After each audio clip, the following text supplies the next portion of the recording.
नमस्कार दोस्तों, मेरे चैनल में आप सभी का स्वागत है। आइए सुनते हैं 1961 में आई फिल्म जंगली का रिव्यू। यह फिल्म भारतीय सिनेमा के इतिहास में एक मील का पत्थर है।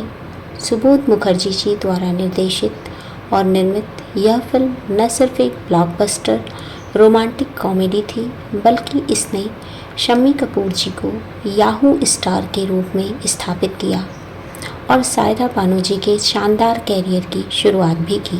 यह कलर तकनीक से बनाई गई रंगीन शुरुआती हिंदी फिल्मों में से एक, जिसने कश्मीर की खूबसूरत वादियों को पर्दे पर जीवंत कर दिया था। मूवी बेहतरीन है। कहानी के केंद्र में है चंद्रशेखर उर्फ शेखर यानी शम्मी कपूर जी, जो लंदन से पढ़ाई पूरी करके भारत लौट आया है और एक बहुत बड़े बिजनेस साम्राज्य का मालिक है। शेखर का पालन पोषण उसकी सख्त माताजी ललिता पवार जी ने किया है और अपने दिवंगत पति के कड़े नियमों के अनुसार ही किया है। उनके घर का सबसे बड़ा नियम है क्या है, आइए जानते हैं।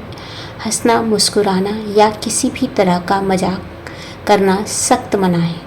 माँ का मानना है कि हंसी मजाक केवल निचले तबके के लोग करते हैं। अमीर लोग और संस्कारी लोग हमेशा गंभीर रहना चाहिए उन्हें। शेखर भी इस नियम का पूरी तरह से पालन करता है और एक क्रूर, बिना भावना वाले बॉस की तरह अपने कर्मचारियों के साथ पेश आता है, तो वहाँ पर भी वह बहुत। दूसरी तरफ शेखर की छोटी बहन माला यानी शशिकला इस कड़े माहौल से अलग है। वह चुलबुली है और एक साधारण व्यक्ति से यानी जीवन से, जो कि अनूप कुमार हैं, उनसे गुपचुप प्यार करती है। वह जीवन से शादी भी कर लेती है, लेकिन माँ और भाई के डर से यह बात वह छुपा कर रखती है।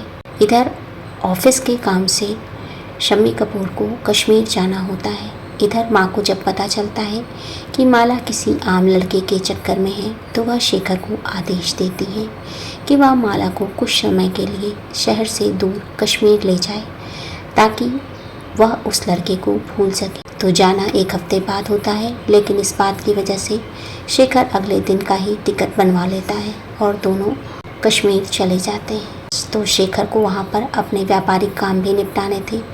तो मुंबई में शेखर की माँ उसकी शादी एक अमीर राजकुमारी से तय कर रखी है। वे लोग शेखर की दौलत से अपनी साख बचाना चाहते हैं। शाही परिवार कर्ज में डूबा है, लेकिन उन लोगों ने इसे जाहिर नहीं किया। कश्मीर पहुंचकर शेखर की मुलाकात एक जिंदा दिल, बेपरवाह और हंसमुख लड़की राजकुमारी यानी सायरा बानो से होती है, जिसे सब राज कहते हैं, जो कि एक स्थानीय डॉक्टर की बेटी है। शुरुआत में दोनों के स्वभाव अलग होने के कारण तकरार होती है। इसी बीच कश्मीर में माला की तबीयत बिगड़ती है और वह डॉक्टर के पास जाती है। उसे पता चलता है कि वह गर्भवती है और 6 महीने बीत चुके हैं। माला अपनी जान देने के लिए जाती है। वहाँ पर उसकी जान राज यानी सायरा बानो बचाती है। माला को अपने घर ले आती है और बाद में माला की इज्जत बचाने और शेखर के गुस्से से उसे दूर रखने के लिए राजकुमारी एक योजना बनाती है और शेखर को उलझा कर रखती है। वह उसे बताती है कि शेषनाग में जाकर के आपको दर्शन करना पड़ेगा, पूजा करनी पड़ेगी, तो सब ठीक हो जाएगा। तभी कश्मीर में एक भयानक बर्फानी तूफान आता है। शेखर को बचाने के लिए राजकुमारी भी वहां पहुंच जाती है और 2 दिनों के लिए उन्हें बर्फ़ के बीच एक छोटी सी कुटिया में वे फंस जाते हैं। इसी एकांत में राजकुमारी के साथ ने शेखर के अंदर जमी गुस्से की बर्फ़ को पिघला दिया होता है और उसे एहसास होता है कि ज़िंदगी सिर्फ कड़े नियमों और पैसे में नहीं, बल्कि खुलकर हंसने और प्यार करने में है। वह पूरी तरह से बदल जाता है और जिस दिन सूरज निकलता है, वह बर्फ़ की पहाड़ियों पर कूदते हुए चिल्ला उठता है, याहू, चाहे मुझे कोई जंगली कहे, और बहुत खुश खुश रहने लगता है। अब अपनी बहन के लिए वह फूल भी लेकर जाता है। जब शेखर कश्मीर से मुंबई लौटता है तो वह पूरी तरह बदल चुका है। वह हंसता है, नाचता है, घर के नौकरों से प्यार से बात करता है, अपनी माँ से भी खुश होकर गले लगता है। उसकी माँ को यह देखकर सदमा आ जाता है और ख़ुद को वह समझ नहीं पाती कि इसे क्या हो गया है। वह उस रईस घराने में जहाँ उसकी शादी तय किया था वहाँ उसे भेज देती है। वहाँ स्टेज पर जाकर वह अजीबोगरीब हरकतें करता है और एक डांस करता है जो शुकु शुकु वाला गाना है, जिससे साफ हो जाता है कि वह ज़बरदस्ती की शादी के खिलाफ है। शेखर माँ को बताता है कि वह राजकुमारी से प्यार करता है। माँ खुश हो जाती है क्योंकि उन्हें लगता है कि जिनसे उन्होंने शादी तय की है उसी राजकुमारी की बात शेखर कर रहा है। मतलब जिससे उन्होंने बात तय की है उसी लड़की की बात उनका बेटा शेखर कर रहा है। लेकिन जब सच सामने आता है तो पता चलता है कि शेखर की राजकुमारी कोई अमीर घराने की नहीं बल्कि कश्मीर के साधारण से डॉक्टर की बेटी है। तो माँ इस शादी से साफ मना कर देती है।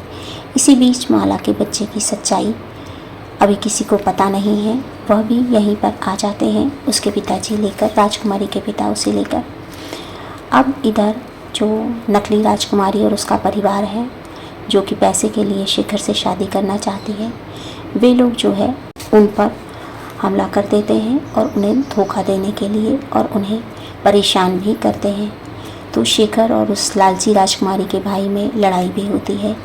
अंत में उनका सारा सच पर्दाफाश हो जाता है कि वे केवल पैसे के लिए थे और शेखर की माँ को भी अपनी गलती का एहसास होता है। उन्हें समझ में आ जाता है कि इंसानों की असली कीमत उनके दिल और व्यवहार से होती है, न कि किसी झूठी शान, दौलत या शाही उपाधियों से।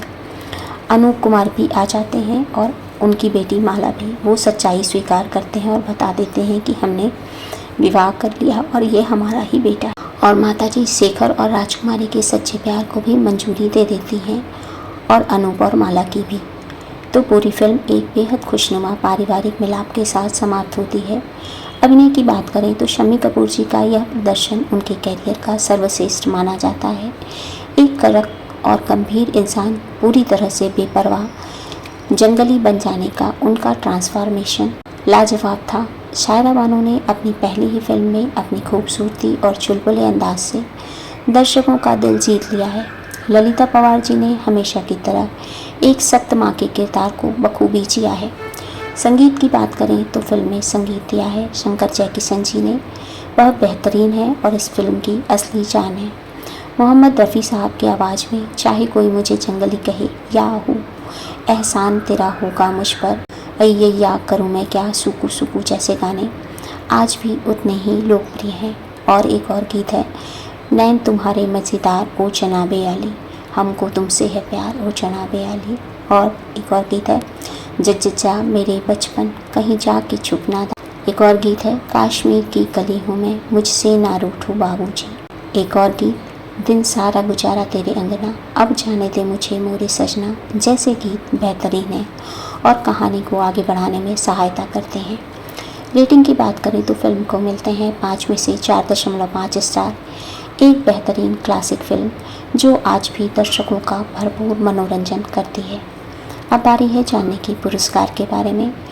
तो फिल्म फेयर सर्वश्रेष्ठ ध्वनि रिकॉर्डिंग यानी बेस्ट साउंड रिकॉर्डिस्ट का पुरस्कार मिला था कुलदीप सिंह जी को और नामांकन हुआ था शायरा बानो जी को उनकी पहली ही फिल्म के लिए फिल्म फेयर सर्वश्रेष्ठ अभिनेत्री पुरस्कार के लिए नामांकित किया गया था। अब बारी है जानने की फिल्म की सीख यानी मोरल ऑफ द मूवी।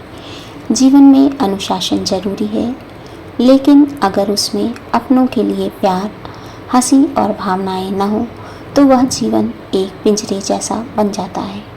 दूसरी बात है कि किसी भी व्यक्ति की पहचान उसके ऊंचे खानदान, पैसों या बड़ी डिग्रियों से नहीं बल्कि उसके साफ दिल और अच्छे व्यवहार से होती है। साथ ही साथ माता पिता को भी पुरानी रूढ़ियों को छोड़कर बच्चों की खुशी और उनके सच्चे प्यार का सम्मान करना चाहिए।